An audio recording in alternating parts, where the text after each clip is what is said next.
Well, it's good to see everyone came back tonight. I didn't scare you off last week, so that's always good. Tonight we're going to look at a few more images. Last week we looked at the throne. Tonight we're going to start out looking at the image of the Lamb, and then move on to the dragon and the monsters and a couple of women who figure prominently in the book of Revelation. So let's start with the description of the Lamb. In chapter 5, John writes, "Then I saw a scroll in the right hand of him who was seated on the throne, a scroll written within and on the back, sealed with 7 seals. And I saw a mighty angel proclaiming with a loud voice, 'Who is worthy to open the scroll and break its seals?' And no one in heaven or on earth or under the earth was able to open the scroll or look into it. And I began to weep loudly, because no one was found worthy to open the scroll or to look into it. And one of the elders said to me, 'Weep no more. Behold, the Lion of the tribe of Judah, the Root of David, has conquered, so that he can open the scroll and its 7 seals.'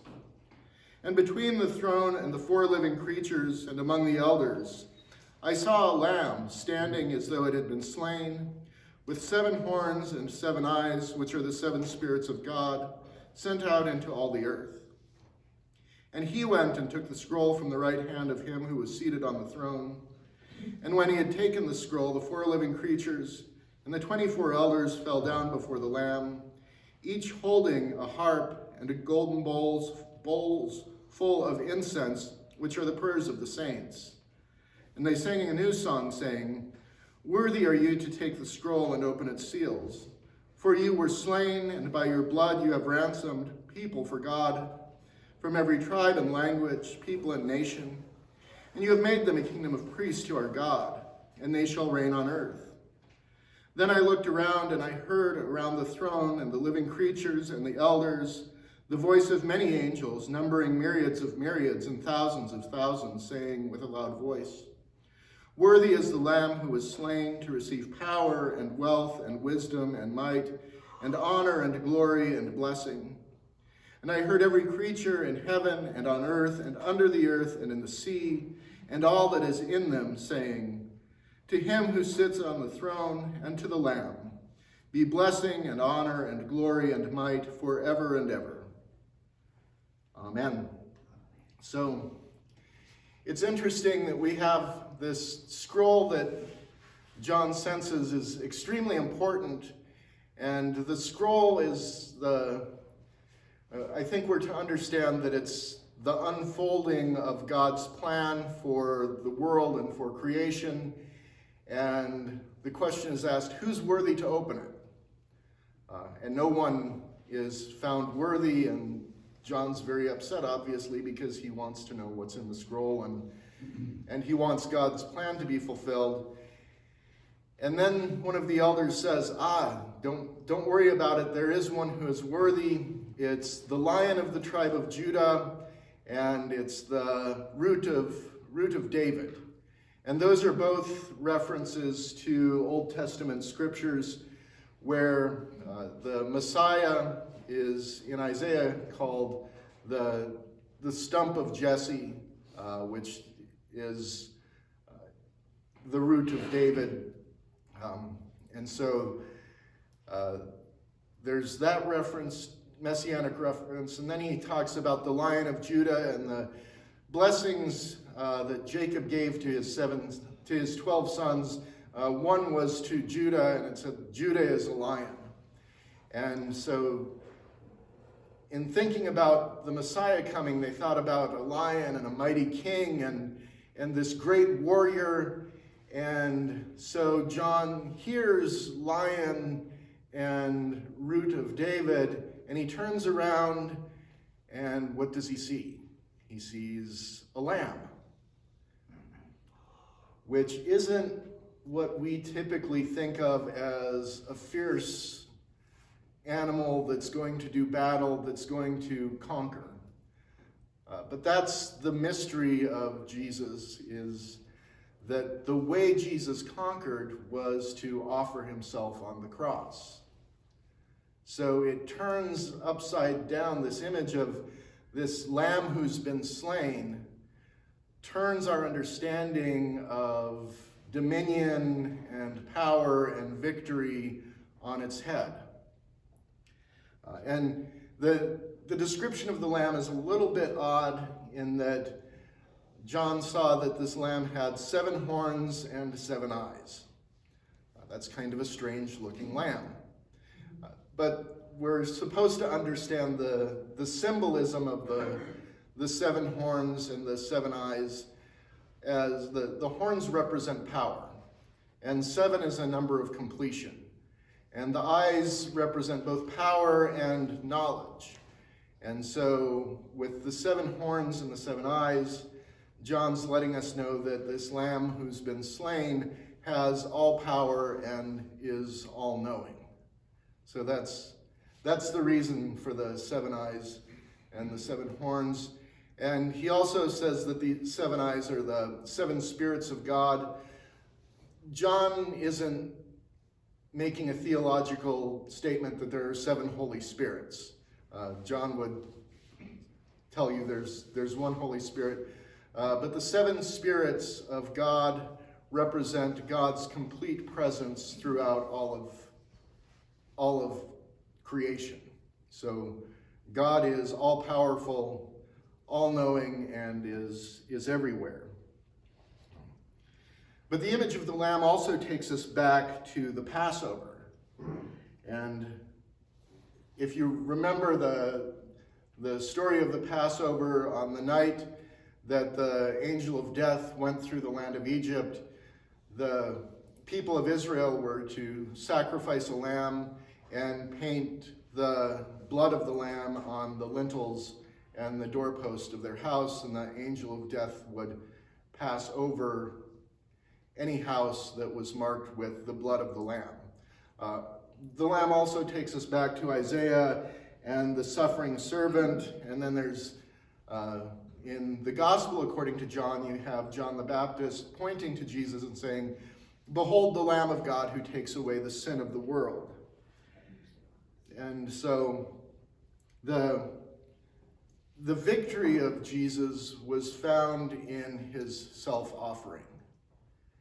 And for those who follow the Lamb, that should have profound implications for how we understand power and authority, and for how we go about trying to bring the world to God.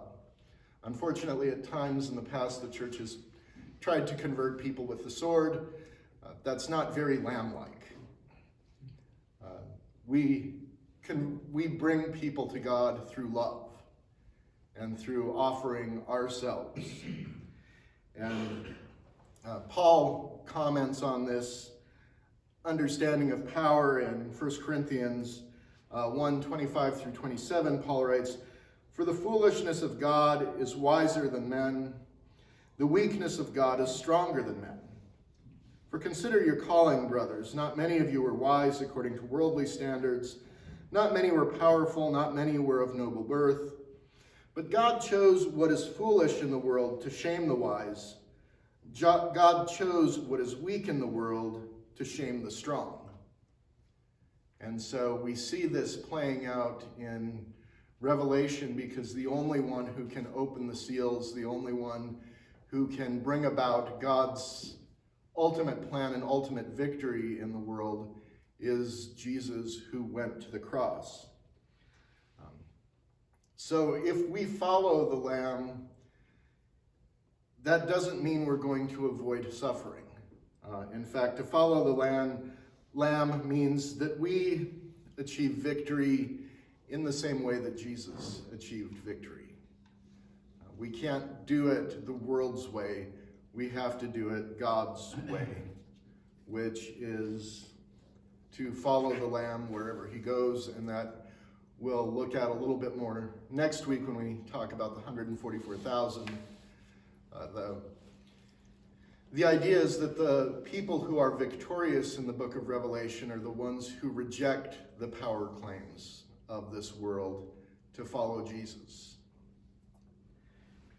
And then we're going to skip the plagues tonight. We'll talk about the plagues next week. I know that's everybody's favorite part of the book of Revelation, and are the plagues and the bowls of wrath and the trumpets, and but we'll get to those next week. But in chapter 12 we have a couple other symbolic images. One is a woman, and the other is the dragon. And there's a battle that's going on. The dragon is trying to consume the woman, and the woman is delivered by God. So in chapter 12,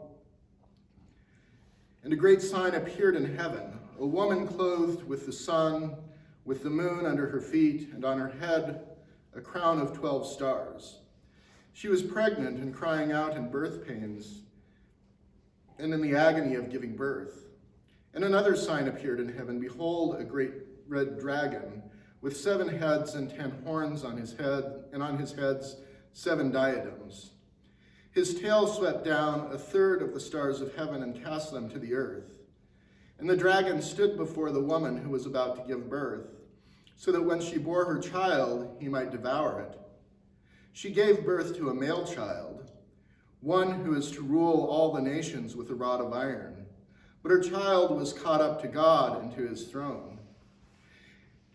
And the woman fled into the wilderness, where she has a place prepared by God, in which she is to be nourished for 1,260 days.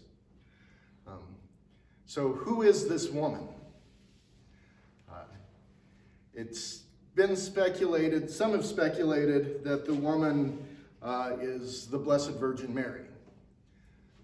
I think that that's probably reading back into it a theology that developed later on in the church. I think the woman who is led out into the wilderness stands for the people of God who brought forth the Messiah, because the male child that she bears is obviously Jesus. He's the one who is to rule with an iron rod.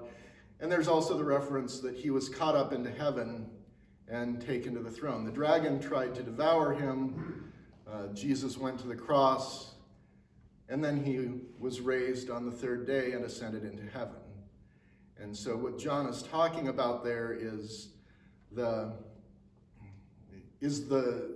protection that God has both for Jesus in the resurrection and ascension, but also for the people of God.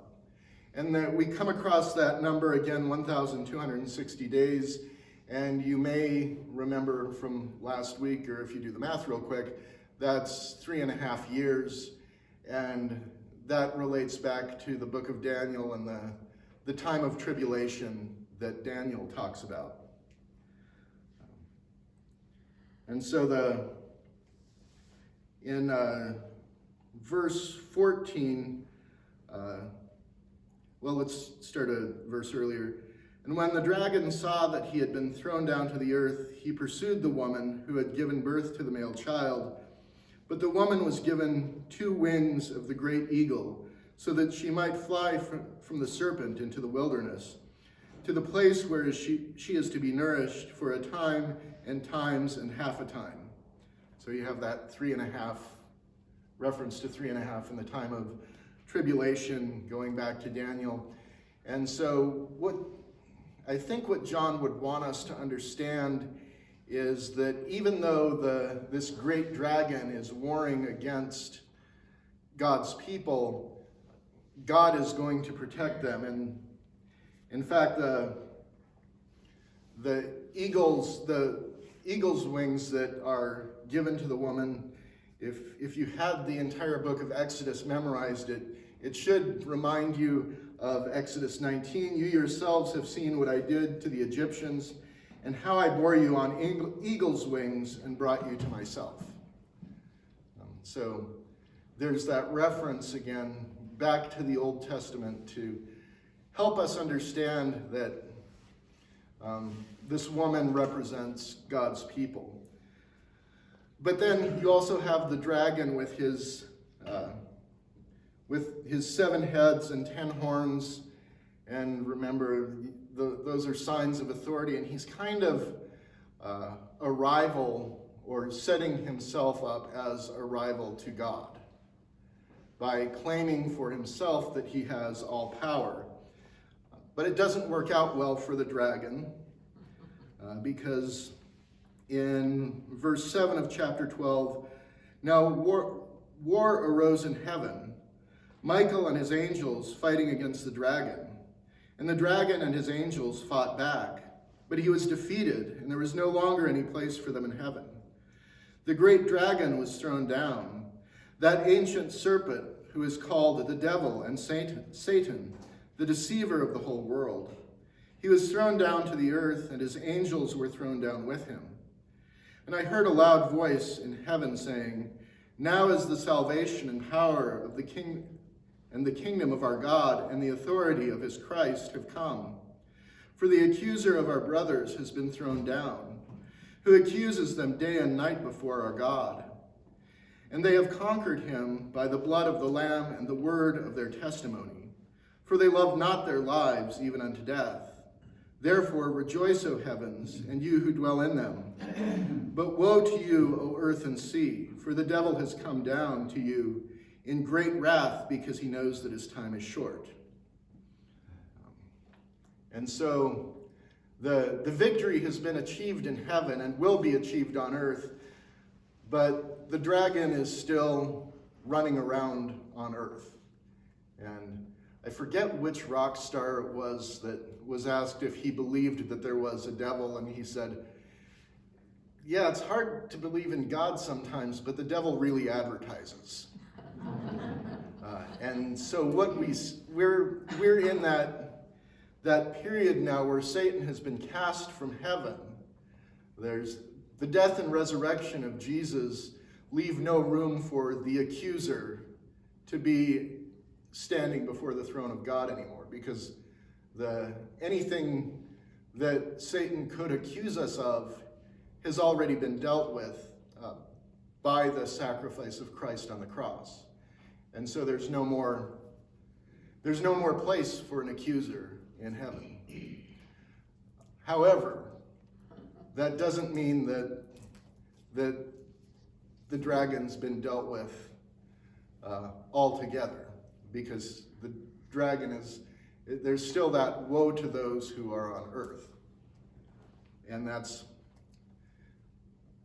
unfortunately where we are right now, is we have this dragon running around earth. And then if that wasn't bad enough, then in chapter 13, John writes about these two beasts. In chapter 13, he says, and I saw a beast rising out of the sea with 10 horns and 7 heads, with 10 diadems on its horns, and blasphemous names on its head. And the beast that I saw was like a leopard, and its feet were like a bear's, and its mouth was like a lion's mouth. And to the dragon, the dragon gave his power and his throne and great authority. One of the heads seemed to have a mortal wound, but its mortal wound was healed, and the whole earth marveled as they followed the beast. And they worshiped the dragon, for he had given authority to the beast.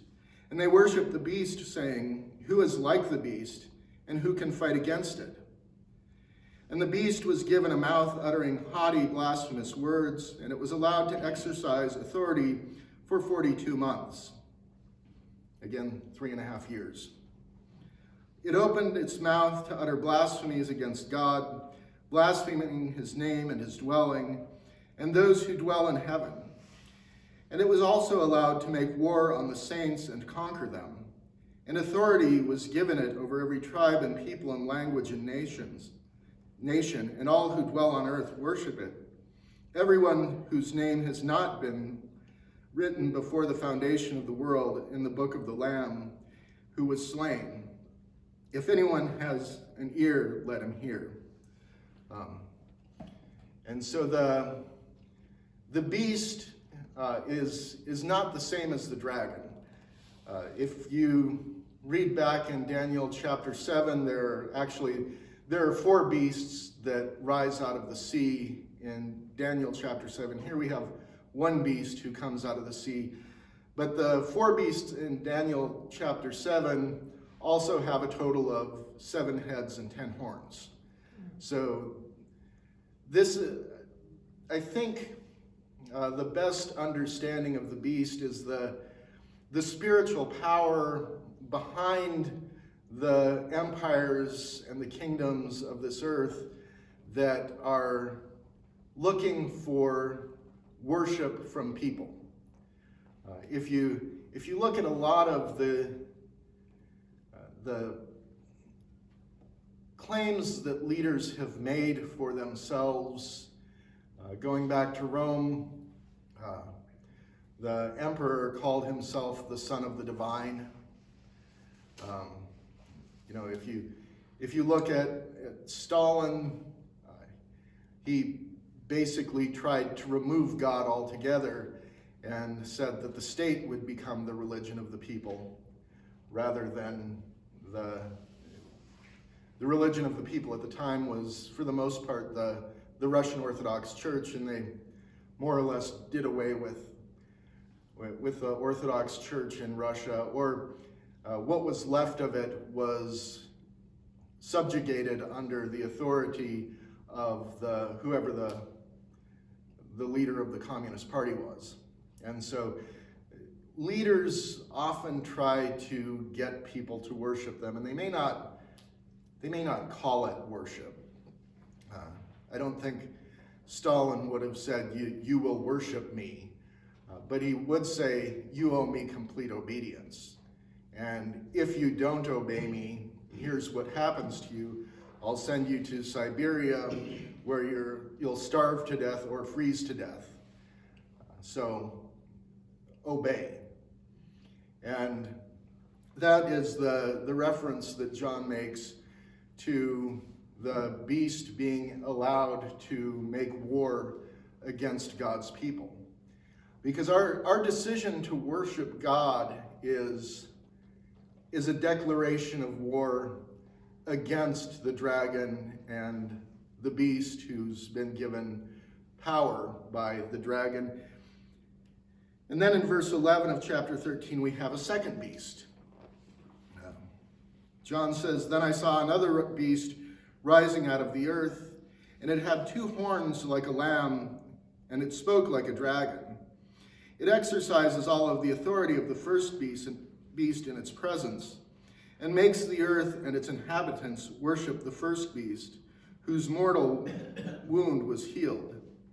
It performs great signs, even making fire come down from heaven to earth in front of people. And by the signs that it is allowed to work in the presence of the beast, it deceives all who dwell on the earth, telling them to make an image of the beast that was wounded by the sword and yet lived." So here we see that actually both of the beasts are kind of a parody of Christ. You have the first beast who had the mortal wound and was healed. So it's claiming the power of life and resurrection.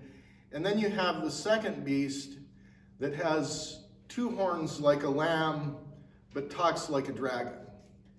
In other words, it's trying to usurp the place of Christ by mimicking the lamb, but it's really talking like the dragon. So it may appear gentle and nice, but if you cross it, it's going to make war on you, just like the dragon did. And so those are the 2 beasts and the dragon. And when we read about them, we can understand that John was probably referencing Rome and, perhaps the Greeks and some of the other empires that had come before, but they can stand in for any empire at any time that's demanding complete allegiance. And then the next image that I want to look at tonight is found in chapter 17 of Revelation.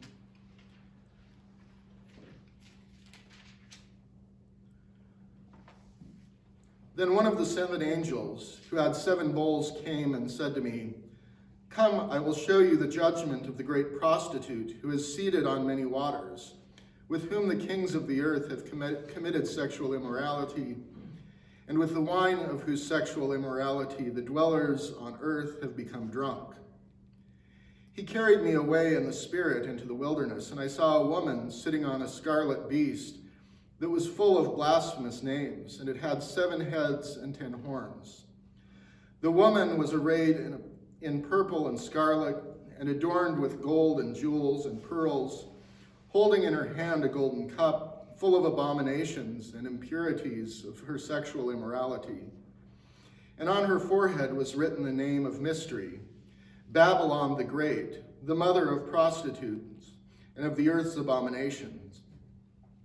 And I saw the woman drunk with the blood of the saints and the blood of the martyrs of Jesus. When I saw her, I marveled greatly. But the angel said to me, "Why do you marvel? I will tell you the mystery of the woman and of the beast with the 7 heads and 10 horns that carries her. The beast that you saw was and is not and is about to rise from the bottomless pit and go to destruction. And the dwellers on the earth whose names have not been written in the book of life from the foundation of the world will marvel to see the beast, because it was and is not and is to come. This calls for a mind with wisdom. The 7 heads are 7 mountains on which the woman is seated.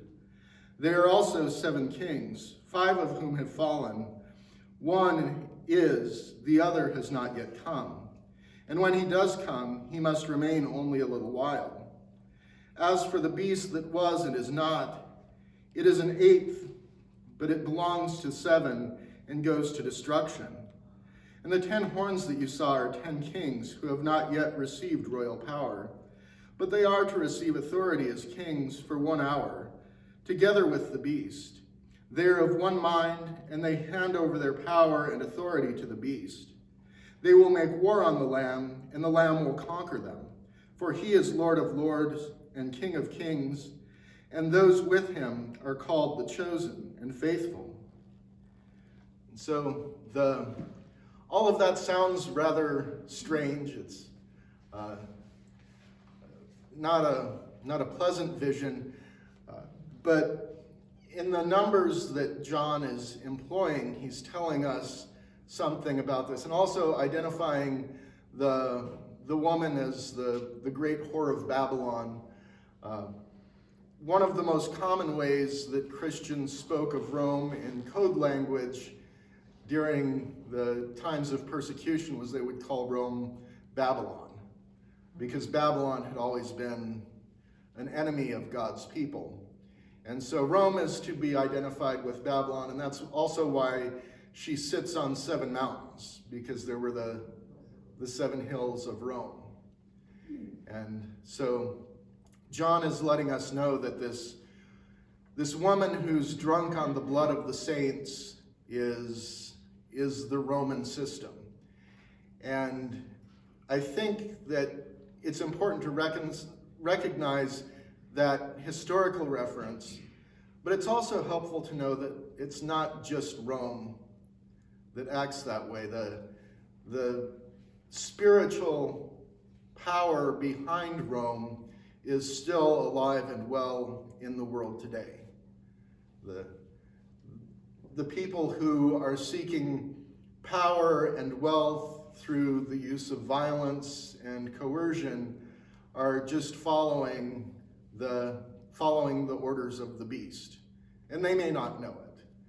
And we tend to, as Episcopalians, a lot of times we tend to push aside any thought of spiritual warfare. And we do that to our own detriment, because without understanding the spiritual reality behind the systems of this world, if we miss that, then we think that our enemies are the people who follow the beast. Our enemies aren't the people who follow the beast. Our enemy is the beast himself. Our enemy is the dragon. And so rather than rather than becoming angry or judgmental with the people who are following the beast and giving their allegiance to the beast, we should have pity for them. Our desire should be to show them the truth, to show them that the way to true glory is to follow the Lamb, even though the beast looks mighty powerful, and even though the beast promises to give the 10 kings whatever they want if they just worship him, the beast is really enslaving them and ultimately leading them to their eventual destruction. And that's the point that John is making when he says that the 10 kings are all of one mind. It doesn't matter which of the Roman empires or which of the Roman emperors you were looking at any of the time that the Roman Empire was in power.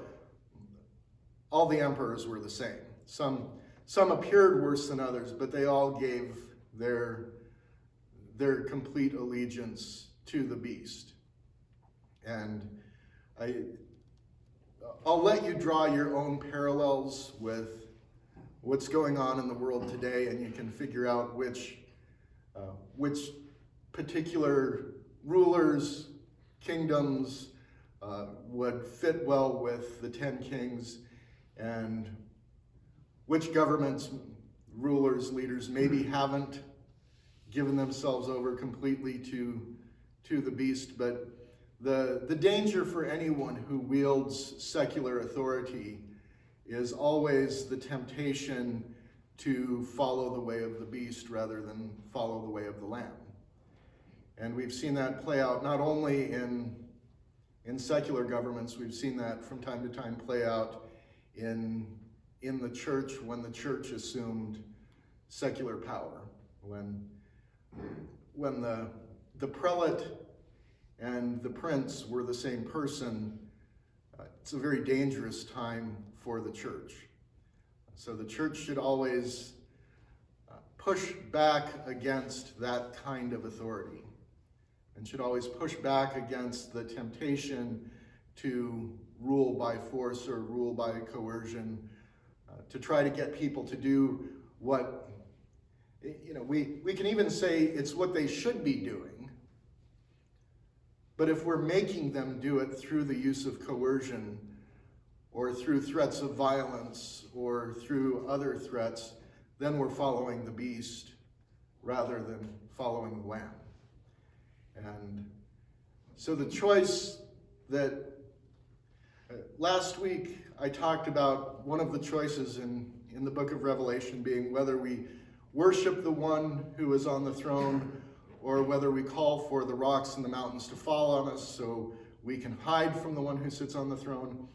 Tonight, I think the challenge that John presents us with the image of the first woman and the lamb, and the images of the dragon, the two beasts, and the prostitute that's riding on the beast is, are we going to follow the Lamb who looks like he was slain, the Lamb who overcame the dragon by offering himself on the cross, or are we going to follow the beast and try to wield power or gain wealth and influence through their machinations and through the means that this world looks at as so powerful?